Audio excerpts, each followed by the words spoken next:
Hello ladies and gentlemen, another recap video. This time round I'm going to report to you, well, from Australia still, but from a tournament that is currently held in Romania, and that is the Sportbet Romanian Classic, where lots of world champion candidates are actually battling it out, including my countryman Hungarian Richard Rihad Rapot, Mamed Yarov is there, Nepo is there, Firouzja is there. A super exciting field to watch, so it was a golden opportunity for me to have a look at what these lovely folks have been up to.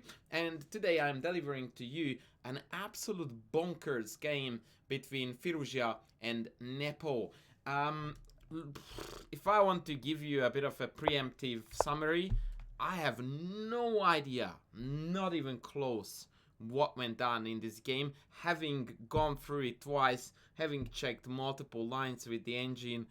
It is, in my opinion, in many ways, this game is the epitome of 21st century chess.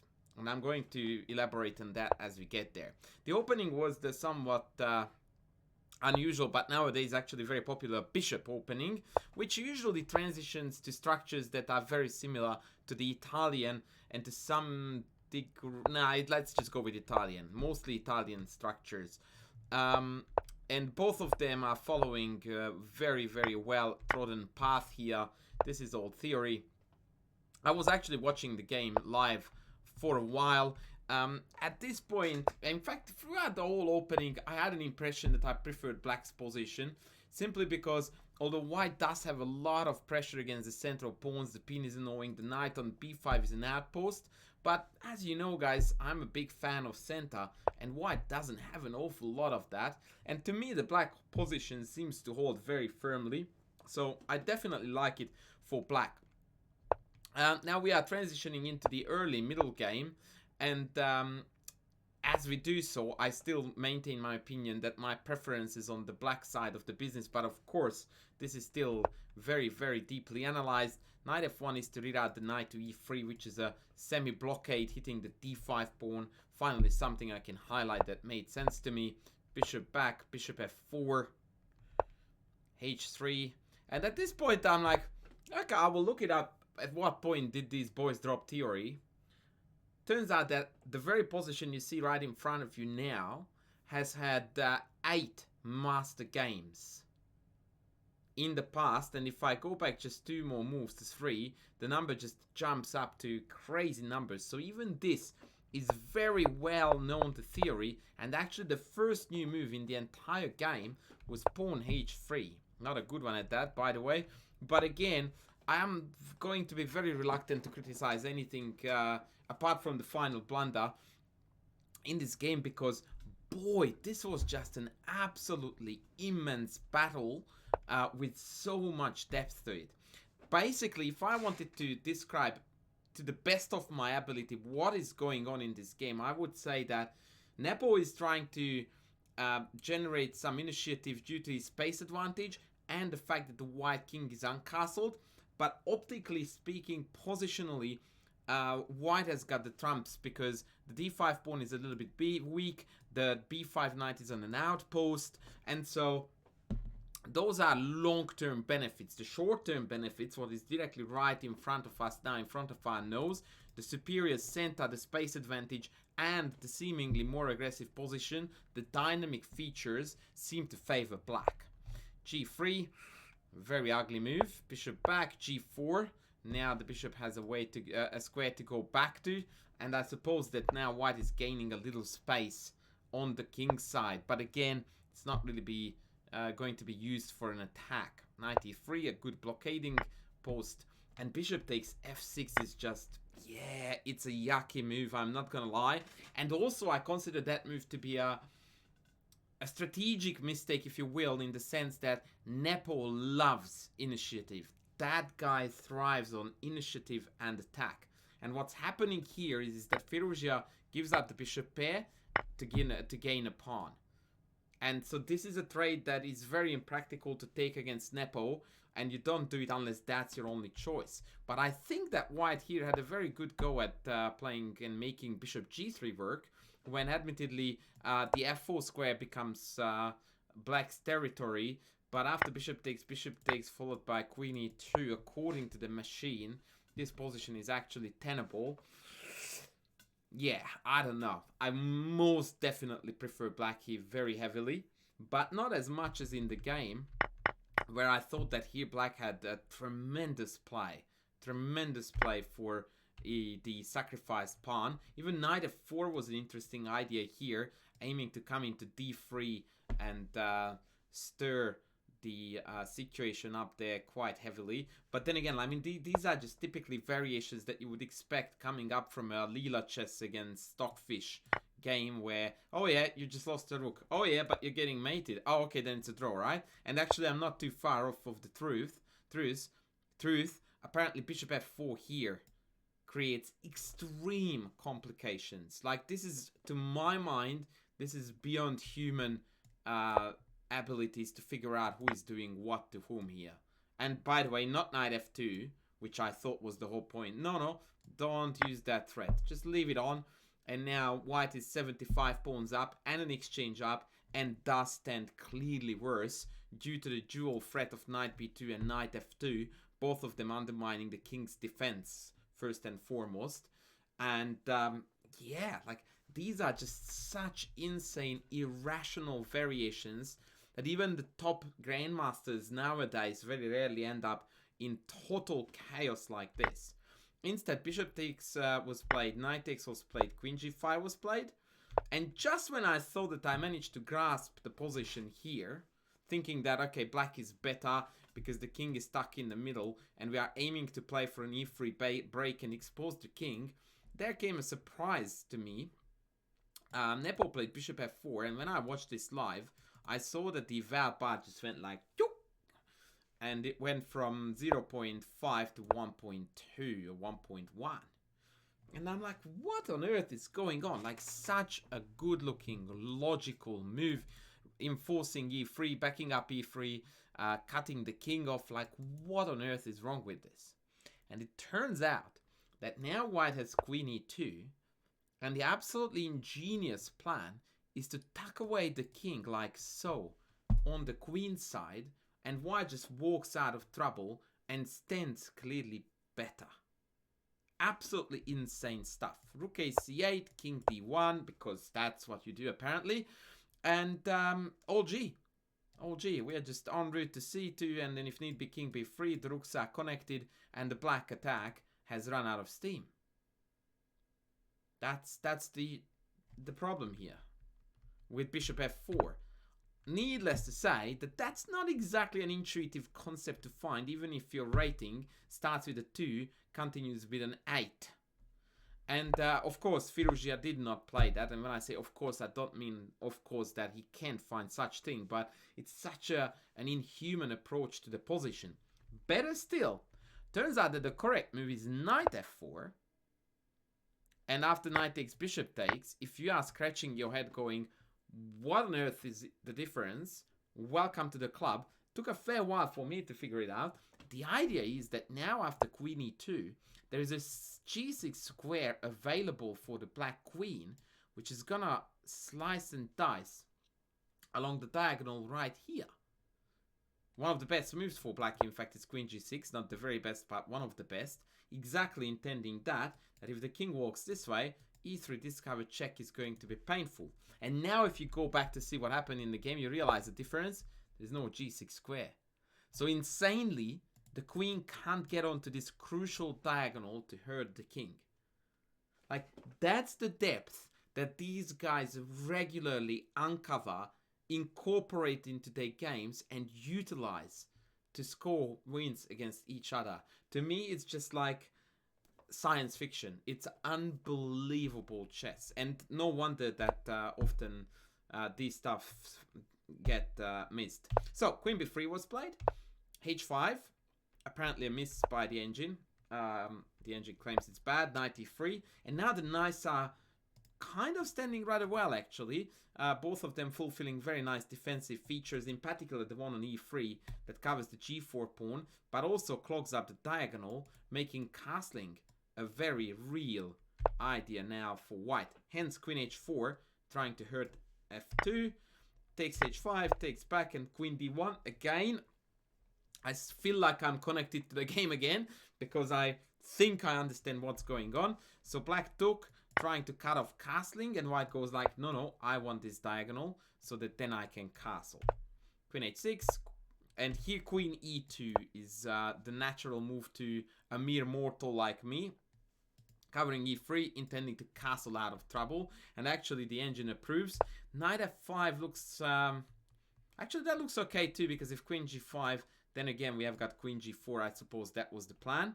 And queen h7 just feels very passive, but in reality now, e3 cracks the position again open right before the king could castle. Nepo instead went rook a6, a really cool rook lift. And now the king walk is not correct. h4, according to the engine, is the way to go. With h5, bring the knight back, and only then start the journey. So king d1, rook f6, and now whilst Firouzja is busy running, he's going to actually come across some issues around the f5 knight. King c2, for example, is strongly met here by knight e5. This cheeky tactic discovers the attack on the f5 knight, and after something like bishop takes e5, the knight can't move due to rook f2. Insane complications. Take my word for it, black wins there. So, wowzers. That was missed too. Rook e1, knight f8. Actually, no, that wasn't missed because they didn't play king c2, excuse me. Rook e1, knight f8, knight e3. Again, I really like these two knights. I feel like I'm beginning to like white every point in the game when we manage to put these knights on these two squares because they seem to make sense. And even if this guy comes back, that would be best. But apparently I'm too late to the party because here bishop h6 now discovers the rook's attack towards f2, a motive that we have already discovered in the previous variation. And again, black is enjoying the upper hand as the king still can't find that safe haven. Instead, bishop b8 was played. The intention is the same, but it's a little bit worse execution. And now we are headed towards the dramatic finish when Nepo just brings all the attackers in. Like, look at how fluidly this position plays for black. Queen h4, rook f3, knight e6, knight f4 or knight g5, whatever you want. These pieces are now really coming in, and that's a very intimidating thing to face. And here Firouzja is still doing okay. Rook a3 was the way to go to try to trade a few pieces. Instead he went rook e1, and now yet another piece enters the fray. It's super amazing, guys, I'm telling you, to watch Nepo play chess. When he has the upper hand, he has the initiative. That guy is a monster. Knight c3, rook f6, easy play. And now f2 is on. And this is what I was talking about when I said that this is real 21st century chess. In order to overcome all the obstacles and find all the pitfalls and avoid them successfully and keep the game on that very narrow path of safety, it must be extremely time consuming and energy consuming too. And so when we come to the business end of the game, it's quite usual, even on this extremely high level, that blunders kick in. And that's exactly what's going to happen here. After knight f3, d5, black is completely winning here, by the way. Bishop e5, c5. Nepo took on e1, which was a bit too early cashing in. Instead, he should have been even greedier and take the pawn first. And here he sacks the exchange back on f2, assuming that this liquidation is actually a forced win. And amazingly, and this is an interesting tidbit to consider here, I looked at every single king move after queen e4. So in the game, Firouzja played knight e4 and he gave up his queen. Right? So he's up a piece currently. The queen is under attack. Knight is under attack. He has to pick something to go. And I reckon that he must have looked at all the king moves here, which I'm going to do with you now because it's quite amazing. So let's have a look. Let's start with king b1, yeah? King b1 is losing to rook b2. King a1 is not playable because of the discovered check wins the queen. And if king c1, then queen f2 with the mate threat, kaput, not playable. back. Next king move, king d3. Looks okay, but unfortunately queen h3 check, rook e3, queen f1, kaput again. Queen comes in from here, rook check there. The king is utterly exposed. In fact, according to the engine, it is already a mate in 10. So, yeah, this is ugly business. No go. So next, king b3 perhaps. Rook takes b2, king a3 is forced, and after queen f2, 75 checkmate threats are on the board, most notably mate-ish, but there is a mate on c5. It just looks utter misery. No go can do that. So rook takes f2, let's go king c1. Queen g5 check, and I think this is the motive that misled Alireza Firouzja. And now if king b1, then after rook takes b2, again we lose a queen, we get mated, the whole shebang is coming down on us. And so, and lastly, if king d1, then there is nothing. White is fine.